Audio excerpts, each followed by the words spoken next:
말씀과 동행하는 하루에 나오신 여러분들 축복합니다. 오늘도 한 번도 살아보지 못한 귀한 하루가 시작되었습니다. 오늘 하루를 살아낼 귀한 힘을 주님께서 우리에게 말씀을 통해 주시리라 믿습니다. 오늘 말씀을 통해 하나님과 교제하시고 하나님을 기쁘시게 드리는 귀한 삶 되기를 축복합니다. 우리 사도신경으로 신앙을 고백하며 말동화 시작합니다. 나는 전능하신 아버지 하나님 천지의 창조주를 믿습니다. 나는 그의 유일하신 아들 우리 주 예수 그리스도를 믿습니다. 그는 성령으로 잉태되어 동정녀 마리아에게서 나시고 본디오 빌라도에게 고난을 받아 십자가에 못 박혀 죽으시고 장사된 지 사흘 만에 죽은 자 가운데서 다시 살아나셨으며 하늘에 오르시어 전능하신 아버지 하나님 우편에 앉아 계시다가 거기로부터 살아있는 자와 죽은 자를 심판하러 오십니다. 나는 성령을 믿으며 거룩한 공교회와 성도의 교제와 죄를 용서받는 것과 몸의 부활과 영생을 믿습니다. 아멘. 우리가 함께 나눌 말씀은 여호수아서 16장입니다. 여호수아서 13장부터 하나님은 이스라엘 백성들에게 땅을 배분하십니다.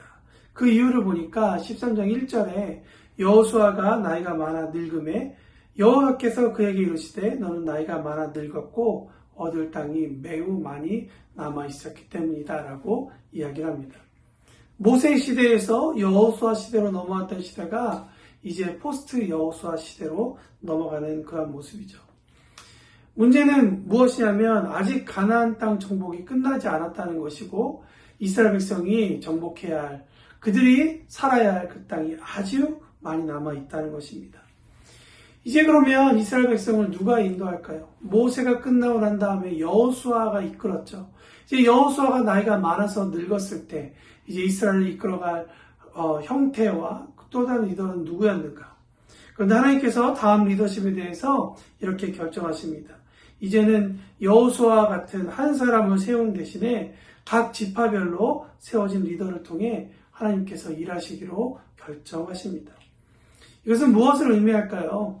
원래는 이스라엘과 하나님께서 가까우셨죠. 그렇지만 아마 이스라엘 백성들에게는 모세나 여호수아를 통해 누군가를 통해 하나님을 만나고 하나님의 메시지를 받고 또 하나님과 교제하는 그런 누군가를 통해서 그렇게 그들은 하나님을 경험했을 거라고 생각합니다. 느꼈겠죠. 그러나 이제는 그 누군가가 없고 이스라엘이 바로 하나님과 직접적으로 만나고 교제하는 그러한 모습을 띠게 된다는 것이죠. 오히려 이스라엘 백성에게 하나님은 더 가깝게 다가오시고 이스라엘과 함께 교제하실 뿐만 아니라 이스라엘에게 직접적으로 자신을 드러낼 수 있는 그러한 시대로 이제 넘어오게 된 것입니다. 므낫세 중에 반은 요단 동편에 있었고 이제 나머지 반 지파와 르우벤, 각 족속이 요단 동편의 기업을 받아 사는 것처럼 이제는 각 지파의 기업이 하나님의 인도하심을 통해서 누군가 한 사람의 죄로 인해서 온 이스라엘이 형벌을 받거나 고난을 받는 것이 아니라 이제는 각 지파별로 그렇게 하나님과 더 친밀해지고 하나님의 인도하심도 받고 은혜도 받고 심판을 받게 되었다는 것이 이 시대의 특징이라고 이야기할 수 있을 것 같습니다. 그렇다면 하나님께서 이스라엘 백성에게 거할 땅을 주시는 방식은 무엇이었을까? 14장 2절에 보니까 여호와께서 모세에게 명령하신 대로 그들의 기업을 제비 뽑아 요단 서편의 땅을 9지파의 므낫세의 나머지 반 지파에게 주셨다라고 이야기를 합니다. 하나 둘 지파마다 하나님께서 자신에게 주신 기업, 즉 거할 땅을 받기 위해 나오게 되는 것이죠. 오늘 본문에서 등장하고 있는 요셉 자손도 또한 그렇게 하나님께 땅을 받기 위해 나옵니다. 에브라임과 므낫세가 기업을 받게 되는 장면이 등장하죠. 1절 말씀에 보니까 요셉 자손이 제비 뽑는 것은 하면서 시작됩니다. 15장에 보면 갈렙이 여호수아에게 땅을 달라고 말한 것과 달리 요셉 자손은 제비를 뽑아 거할 땅을 할당받게 됩니다. 마치 이 모습이 갈렙은 뭔가 능동적으로 보이고 요셉 자손은 수동적으로 보이기도 합니다. 어쩜 이런 생각도 해봅니다. 요셉 자손이 정말 가고 싶은 땅이 있었는데 제비를 뽑기 때문에 그들이 그냥 할당받은 것은 아닌가. 17장 이야기를 잠깐 넘어갔다 오면 요셉 자손이 너무나도 복된 나머지 인구가 폭발적으로 늘어나죠. 그리고 그들의 인구가 많아지자 하나님 앞에 약간 불평을 하게 되는 모습도 보게 됩니다. 그래서 요셉 자손을 보면 정말 그들이 원하는 땅으로 갔을까라는 생각이 들기도 하고 또 그들에게 정말 맞는 땅이었을까라는 생각도 하게 됩니다. 그런데 이 말씀을 공부하고 생각하는 동안 꼭 그렇게만 생각해야 될까라는 그런 의구심도 들었습니다. 말씀을 읽으면서 두 가지 그림이 떠올랐습니다. 첫 번째 무엇이었냐면 13장 6절에 나오는 내가 그들을 이스라엘 자손 앞에서 쫓아내겠다라고 말씀하시는 하나님의 의지, 즉 할당된 땅으로 들어가는 일은 이스라엘 각 지파가 하지만 그러나 그 땅에 이스라엘이 거할 수 있게 하는 환경은 하나님께서 만드시겠다라고 하는 하나님의 약속에 대한 그림 하나와 또 다른 그림 하나는 우리가 조금 전에 읽었던 1절에 등장하고 있는 것처럼 이스라엘 자손이 특별히 이 요셉 지파가 제비뽑기를 하는 그 제비입니다. 이 제비라는 단어로 번역된 이 고랄이라는 히브리어는 거칠다라는 뜻을 가지고 있는 단어입니다. 거친 돌. 다시 말하면 사람의 손에 의해서 깎여지지 않은 그런 돌을 이야기하는 것이죠. 여러분, 이 거친 돌에 대해서 우리가 이야기하자면 참 많은 것을 이야기할 수 있지만 특별히 여호수아서 안에서 보면 우리가 요단강을 건너온 이스라엘이 길갈과 요단강 안에 무엇으로 그들이 제단을 쌓냐면 사람의 손에 닿지 않은 그냥 광야의 돌을 가지고 그곳에 돌 제단을 쌓게 됩니다. 이 돌들은 무엇이냐? 오랫동안 하나님께서 저는 준비하신 재료였다라고 생각합니다. 사람이 보기에 사람의 손에 의해서 만들어진 어떤 방식이 아니라 그냥 자연 그대로의 돌덩이인 거죠. 여러분, 출애굽기와 신명기 우리가 말씀 읽어보면 하나님께서 제사에 대한 이야기를 하실 때 아주 디테일하게 말씀하시면서 제사는 이렇게 드려라 라고 이야기하는데 그 핵심은 무엇일까요? 제사의 방식은 사람이 보기에 좋은 방식이 아니라 하나님께서 원하시는 방식으로 드려져야 된다는 거예요. 근데 이 구약에서 드려진 이 제단을 쌓는 돌은 어떤 돌이냐? 사람의 손에 의해서 정제된 돌이 아니라 그곳에서 자연에서 가져온 그냥 돌을 가지고 올라와서 제단을 쌓게 된다는 것이죠. 다시 말하면 제단에 쌓아진 돌, 그 제단은 하나님께서 준비하신 그러한 방식, 하나님께서 준비하신 것이라는 것을 우리는 알게 됩니다.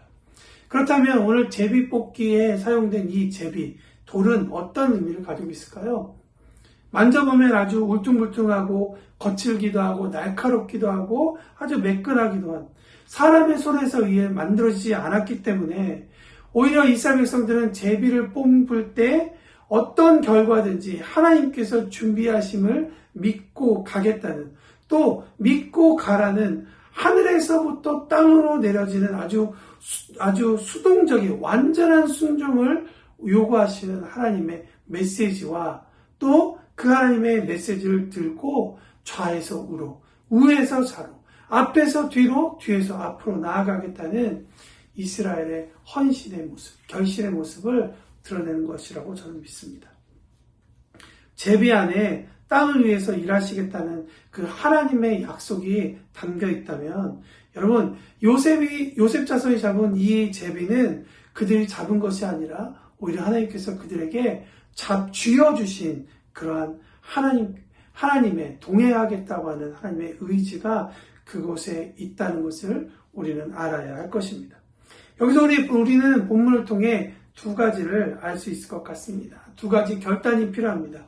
첫 번째, 새로운 시즌이 들어가면서 하나님께서 이스라엘 백성에게 또 특별히 요셉 자손에게 돌을 쥐어주시듯 우리의 손 가운데 돌을 쥐어주실 때 내가 그 땅을 정복할 수 있을까? 가서 무엇을 할 수 있을까라는 그런 걱정은 멈추십시오. 오히려 오늘 말씀을 통해 하나님께서 말씀하시듯이 그곳에서 해야 할 일은 하나님께서 이미 정하셨고 하나님께서 하시는 것입니다. 우리가 해야 할 일은 그 걱정하는 것이 아니라 하나님께서 풀어주시도록 하나님의 말씀 가운데 순종하는 것입니다.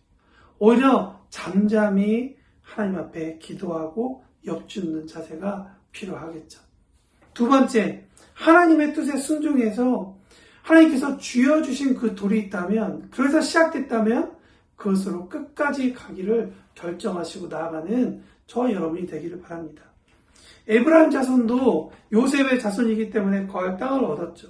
그곳에서 가나안 족속을 몰아내고 그 땅에서 이스라엘의 정체성으로 거주하는 하나님의 명령을 받았습니다. 그러나 16장 10절에 보니까 그들이 게셀에 거주하는 가나안 족속을 쫓아내지 아니하였으므로 가나안 족속이 오늘날까지 에브라임 가운데 거주하며 노역하는 종이 되니라고 기록하고 있습니다.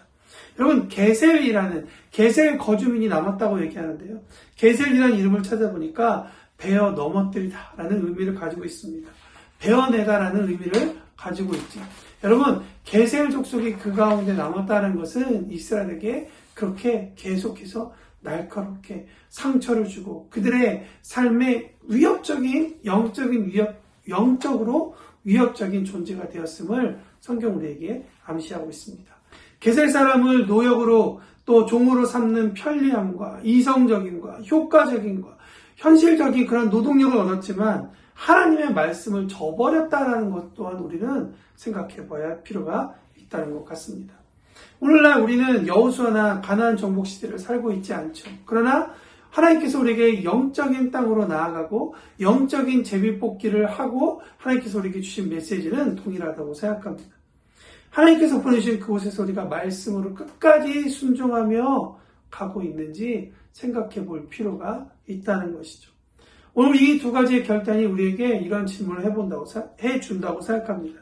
어느 곳으로 가든 나는 나를 움직이고 이끄시는 하나님을 믿고 나아가고 있는가? 나는 가기 위해서 준비하고 있는가? 인도하시는 데까지 나는 가겠다고 결심하는가? 라는 질문이 있겠죠. 오늘 말씀을 통해 하나님께서 주시는 감동이 있다면 그 감동으로 새롭게 결심하시고 또한 하나님 안에서 여러분 안정하시고 하나님께서 주시는 평안함을 누리시고 가시기 바랍니다. 이미 하나님께서 보내주시는 그 땅에서 하나님은 일하셨고 여러분이 거할 수 있도록 이미 하나님께서 다 밑작업을 하셨다고 오늘 성경은 이야기하고 있습니다. 그러니 담대하게 나아가는 우리 모든 성도님들 되시기를 축복합니다.